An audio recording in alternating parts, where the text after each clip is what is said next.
but they don't post until 8 o'clock anyways, no updates. So I'm going to keep you here. It's about 7:45. I'm just kidding. We can go ahead and do roll call. Okay. Commissioners Fahey, Here. Hearns, Here. Latanzi, Wiley, Here. Vice Chair Fluke, Here. Chairman Derryberry. I'm here as well. We have a quorum. Okay. Do we have anyone this afternoon that would like to give our invocation that hasn't already met their two-time quota?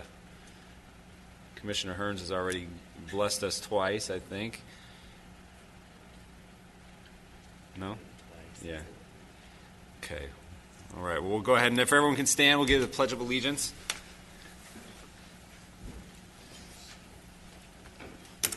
Place your hand over your heart. Repeat with me. I pledge allegiance to the flag of the United States of America and to the republic for which it stands, one nation, under God, indivisible, with liberty and justice for all.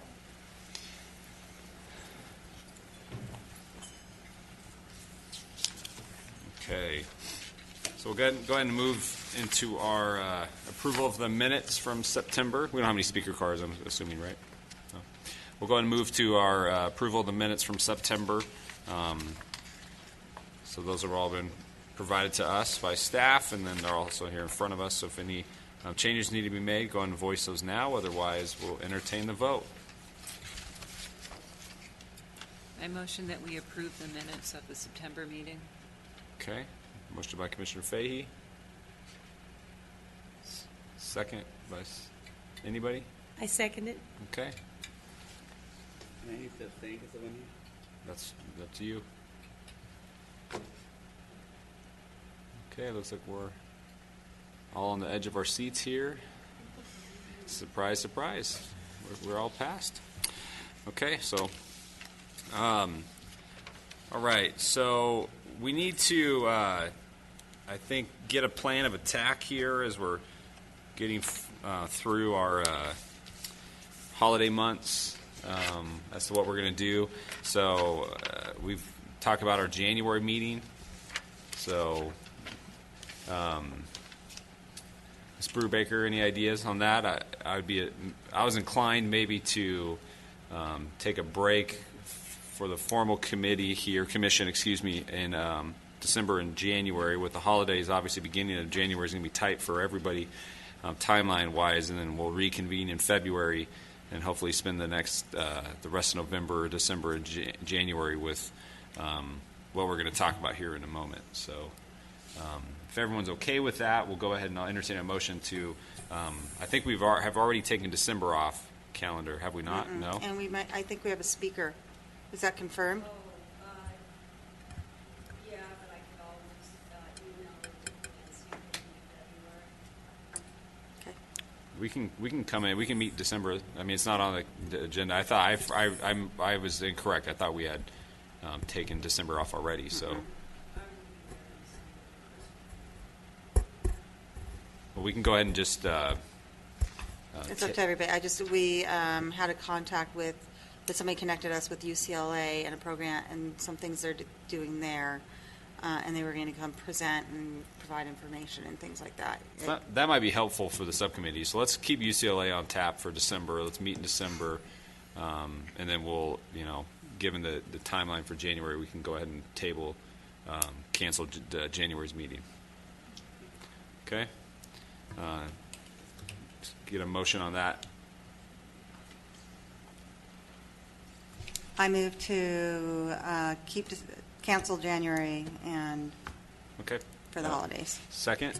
I second. Second by Commissioner Wiley. Go ahead and put that on the.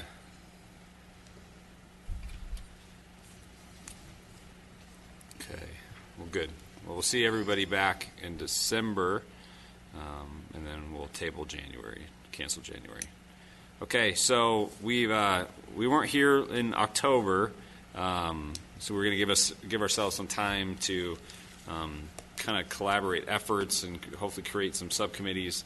A little easier to maneuver, of course, given the Brown Act and everything that we're all must abide by. So, Michelle, tell us what we're able to do with the AVC efforts subcommittee. So we had a really great meeting with Dr. Jill Zimmerman after she presented here at the commission. And we talked a lot about different things that we can do. They already do, they don't have a lot of programs around drugs and alcohol right now on campus. They do have some things. We went on their website. They have information on opioid use and drinking and the dangers and those types of things. After a lot of discussion, we did have kind of more of a educational take on, instead of just like focusing on the opioid use, because what Dr. Zimmerman kind of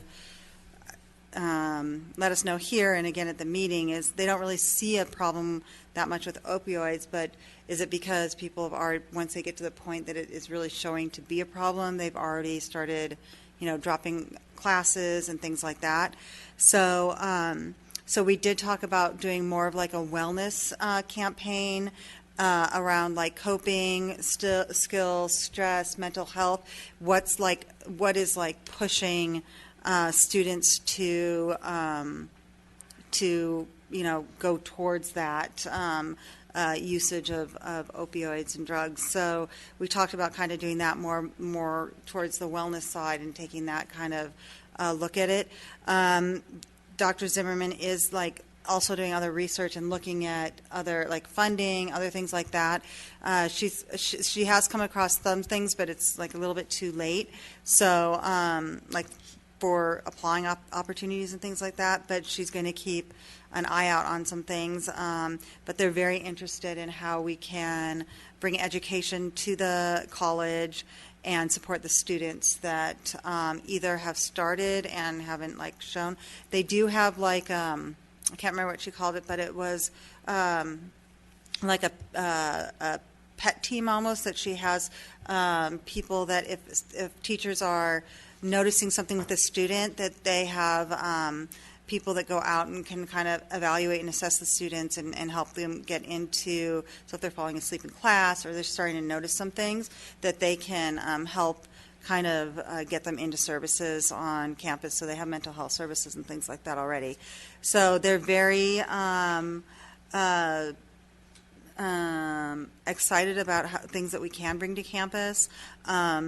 We did do some other research. I connected with a program manager at California Community Foundation, and she's been connecting us to some other resources, and that's how we kind of got reconnected or got connected to UCLA and some of the work that they're doing, that they're now, wanting to come and present to us on that. So that's kind of the Yeah, and gist of Dr. it. Zimmerman said that they've got 2 conferences coming up that she's going to be attending that are going to be very critical to what we're doing, because they are required to have programs available for drug abuse, drug prevention and alcohol prevention on campus, which they haven't been doing really aggressively and assertively, but now that they've got the support of this commission and will be able to get the support of the community and go to the conferences and learn a lot, we should be able to really amp it up and make it something that the community can get behind and support and become more out there for everybody.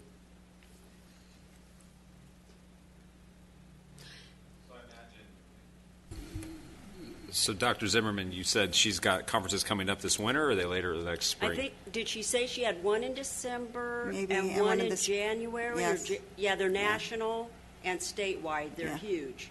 So she'll be able to get in contact with people there that have resources for funding. She'll be able to contact people that have already implemented programs to see what the pros and cons are. So it'll be a great resource for us, and she's got a lot of energy and a lot of enthusiasm for doing this. Yeah. And Perfect. I have done a lot of research, as well as Elizabeth, on like what campuses are doing, and there is a lot of focus on drinking, but not hardly any on opioid use and things like that. So it is kind of a new thing that colleges are starting to bring to campuses. So we'll see. Well, as far as a test group, I think we've already resolved to that, the ABC campus being a good opportunity for us to provide that test group, captive audience, and so I think it gives us an opportunity to have an audience. They're all there, and we can try, to bring this effort together. So we'll get together again with her, hopefully, in and around or between those conferences, so that we can see what she's learned, and try to get.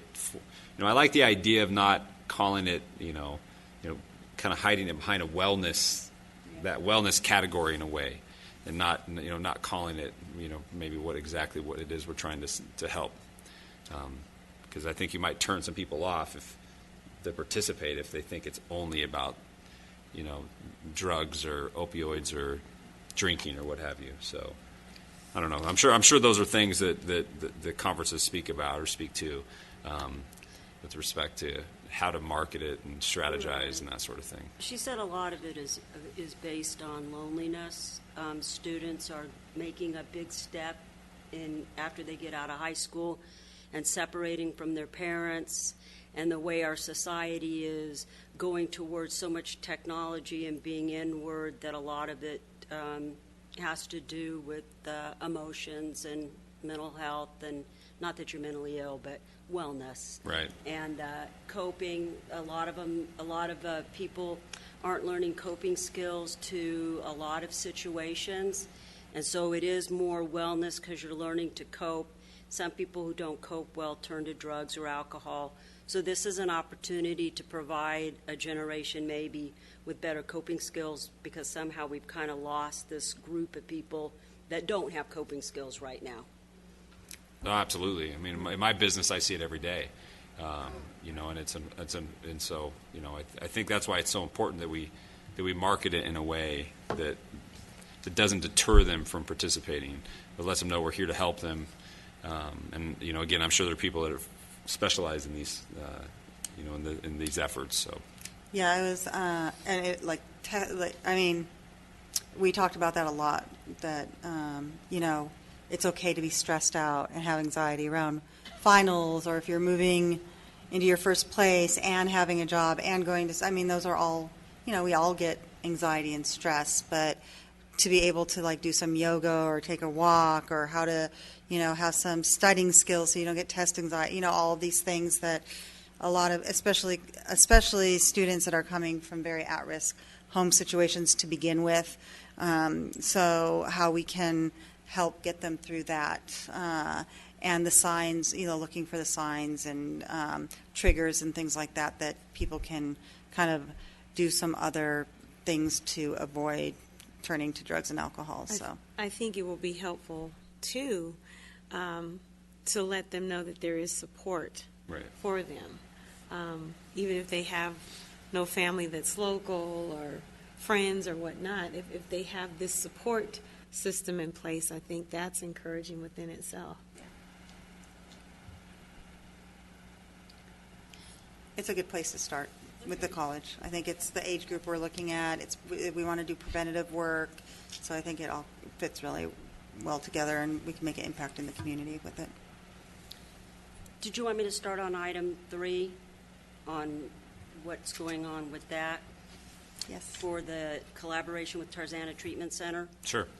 So the last time Tarzana Treatment Center was here, they presented to the commission that they had done a survey and that they had results from that survey and wanted, I believe, participation from this commission.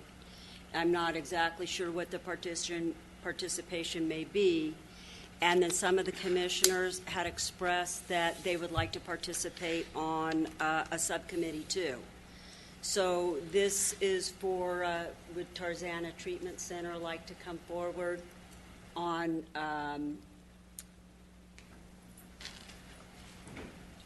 what you were looking for the commissioners to help you with in the programs that you were beginning to implement?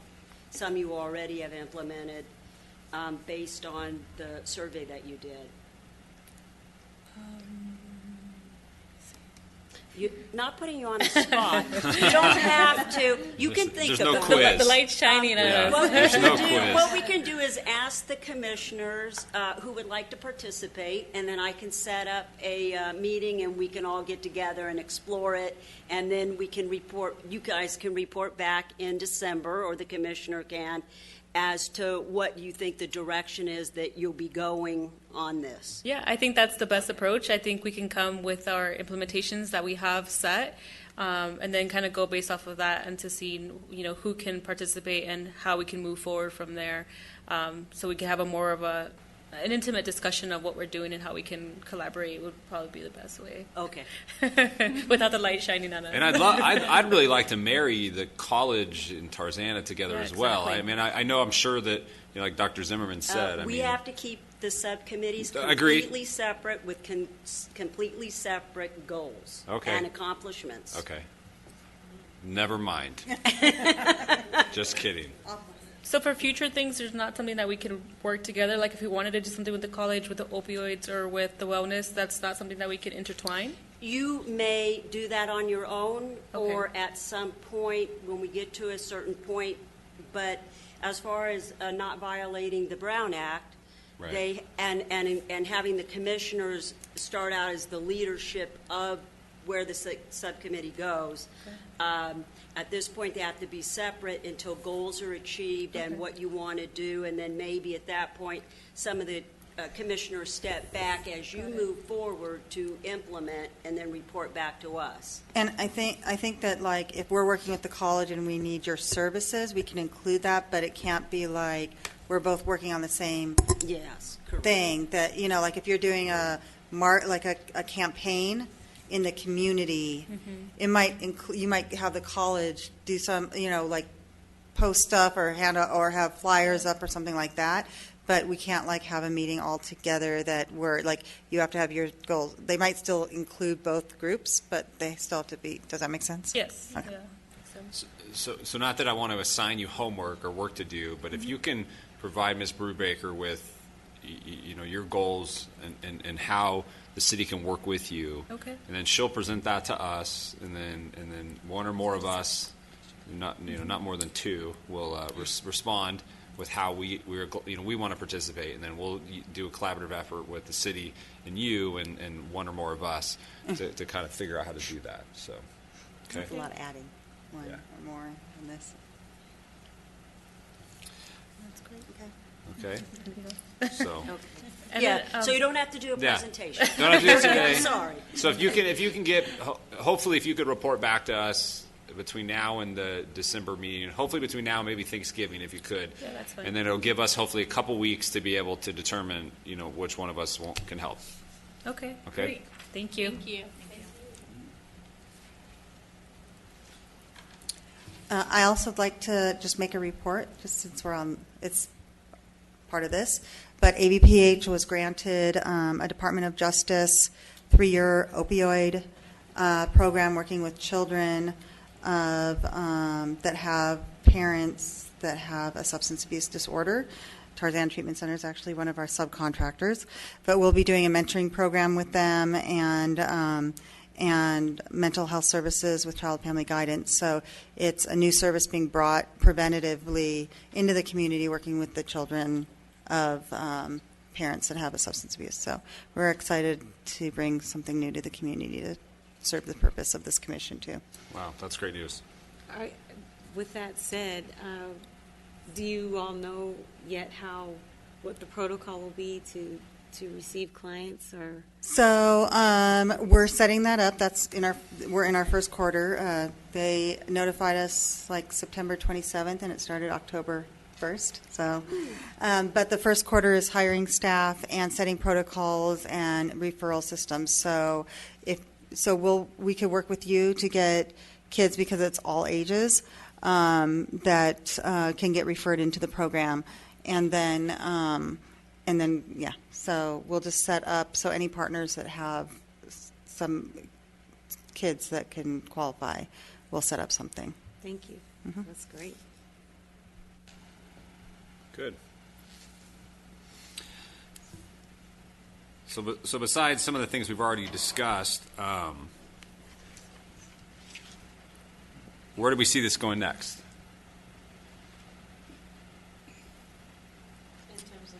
The commission here.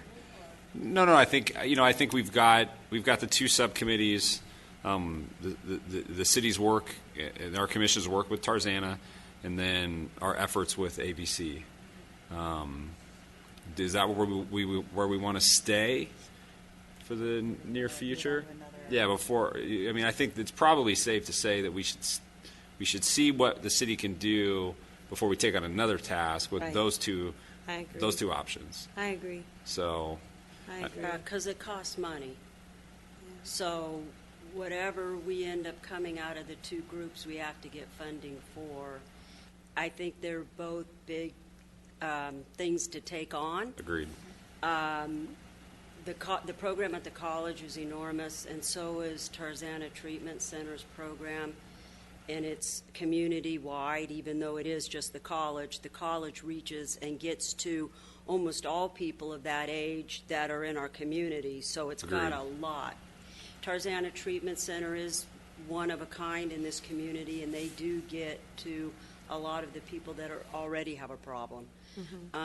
So I think that's a lot, for the commission to take on, because it's going to have a lot of moving parts and pieces that everybody will have to take a part and piece of in order to implement it and make it work and be successful. I agree. Me too. I agree. So we'll hear what we'll bring UCLA in December. We'll get a commission partner for the subcommittee with Tarzana, and then we'll probably take after December the holidays through January until we get back in February to start hopefully figuring out some sort of program for each one of those that we can bring back so that the city can get behind. I think based on what I read about UCLA is that they have done these programs in the past, and so I think they are an enormous resource in terms of helping us know what steps to take and what direction to take to be most effective in what we're going to do. And they might be a good organization to be an overseer and funds provider.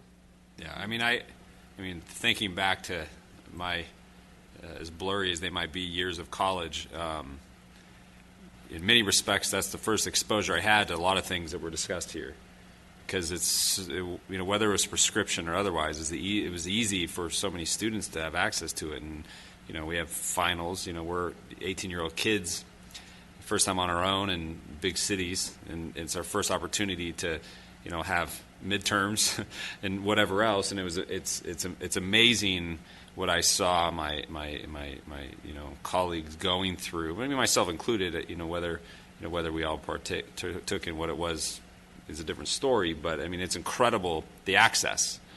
That was 20 years ago, so it's a lot easier now, and that's a scary thing. So, anyways, so I'm curious to see what UCLA is doing, because I know, not the UCLA. I mean, ABC's not dealing with the same thing, but I'm sure UCLA is dealing with it on a greater scale.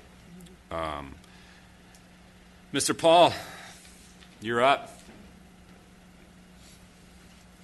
And you voted. Mr. Chairman and Commissioners, good morning, afternoon. Thank you. That's the main reason I came, and I had to go to the drugstore, talk about drugs. It just creams for itching. I'm so glad that you're doing all this, and I'm glad that you're talking about alcohol. I'd like to share with you all that quietly this summer I passed the 30-year mark without a drop of alcohol, and I can tell you it is the single greatest event in my life, the single greatest thing that helped me be a better person throughout the rest of my life. And, with this Brett Kavanaugh stuff and the glorification of drinking, and I saw people on TV talking, the polling data, that they were voted because they were mad about the way Brett Kavanaugh was treated. They were offended by the rough and I don't know how they compute, but, little things just matter. That's what I'm thinking about. Things stick out. So I could tell a great story about the improvement of my life, but the main point is alcohol is stupid. And that might offend people who like to have a drink at night and stuff like that. But generally speaking, what's stupid is that we have this dichotomy between these legal drugs, which are the most harmful, tobacco and alcohol, and all this other stuff, and managing stress and all this stuff. It just, for me, it breaks down to just knowing I'm so much better without it. And that's the same thing I do with the cocaine. I heard a guy one time, he said that, why would I pay $100 a gram for something that makes me paranoid and impotent? So, if you let that run around in your head a little bit, oh yeah, that's stupid. And so, just your behavior is what matters, what comes out of you, the personal responsibility part that I always try and stress, and whatever I can do to help you, but just getting together and getting hammered, that's pretty stupid. So thank you. Have a good one. You too.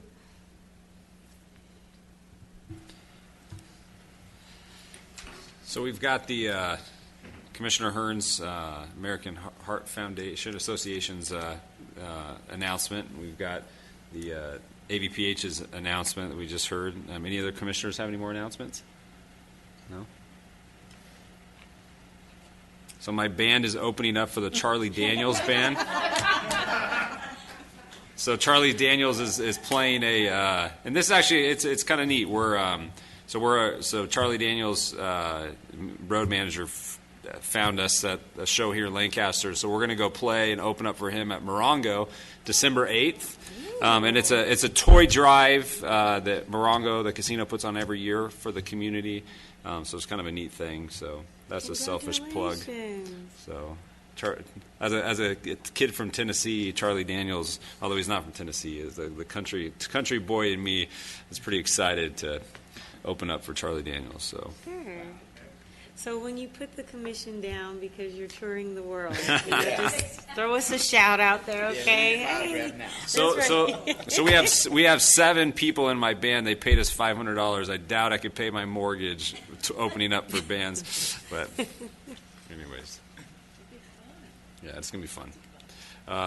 Okay, any more comments, Ms. Brubaker? Anything from staff or the city? No. So I guess. So we're not going to look into the necktie thing. I'm kidding.